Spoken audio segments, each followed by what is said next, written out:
L'OTAN a accru les tensions en Europe. L'OTAN est une administration dont le premier but était de perdurer. Donc on est allé s'inventer des ennemis, en particulier en Afghanistan. C'est une administration avec des gens qui font carrière. Les Allemands font carrière dans l'OTAN, les Hollandais font carrière dans l'OTAN. Il y a énormément de gens qui ont intérêt à ce que l'OTAN perdure. L'Ukraine souhaite rentrer dans l'OTAN. Vous serez probablement d'accord avec moi sur le fait qu'il ne faut pas l'admettre demain matin dans l'OTAN. Oui. Donc peut-être que si on l'y avait mise, on n'en serait pas là aujourd'hui. Hein. Peut-être, mais peut-être que si l'OTAN avait été dissous comme cela avait été promis aux autorités soviétiques au moment de la chute du mur, alors nous n'en serions pas là. Et qui a fait cette promesse? Eh bien, vous savez très bien que cette promesse a été faite aux dirigeants soviétiques. Mais non. Enfin, tout le monde le dit. Mais elle est dans aucun texte, cette pardon, promesse. mais... Ça a été dit, ça a été reconnu par tout le monde. Alors vous pouvez dire maintenant que ce n'est pas vrai, mais si, ça a été dit. Est-ce que j'ai 3 minutes? Non, vous en avez moins que ça. Bon, alors mais... je continue. Pourquoi ai-je dit à un moment donné que l'OTAN était une menace?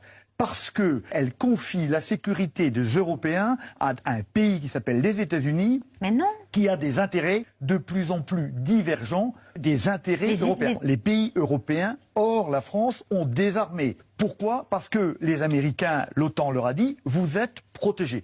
La baisse des budgets européens de défense est due à l'illusion que les États-Unis allaient protéger. Or, nous remarquons que les États-Unis ont laissé tomber Chiang-Kai-shek en 49, ils ont laissé tomber leurs amis vietnamiens en 75, ils ont laissé tomber leurs amis irakiens, ils ont laissé tomber leurs amis afghans, ils n'ont pas été bombardés, monsieur Assad, en 2013. Confier sa défense ultime à quelqu'un dont la parole est historiquement non fiable me paraît absolument dangereux. On a un découplage actuellement entre l'Europe et les États-Unis. L'Amérique, pour de bonnes raisons, s'intéresse d'abord à l'Asie. Et donc le problème européen n'est pas son problème. Les raisons pour lesquelles les Américains sont venus en 1917 en Europe et en 1943 n'existent plus maintenant. Mais comme donc, vous l'avez... Nous devons être prêts à assurer notre défense. Le soldat Ryan ne reviendra plus jamais mourir sur nos plages. Et Joe Biden l'a dit, je n'enverrai pas un soldat mourir pour l'Ukraine. L'OTAN nous donne une illusion de défense et fait baisser nos budgets militaires. Il est temps de retrouver une souveraineté. Non, et une question.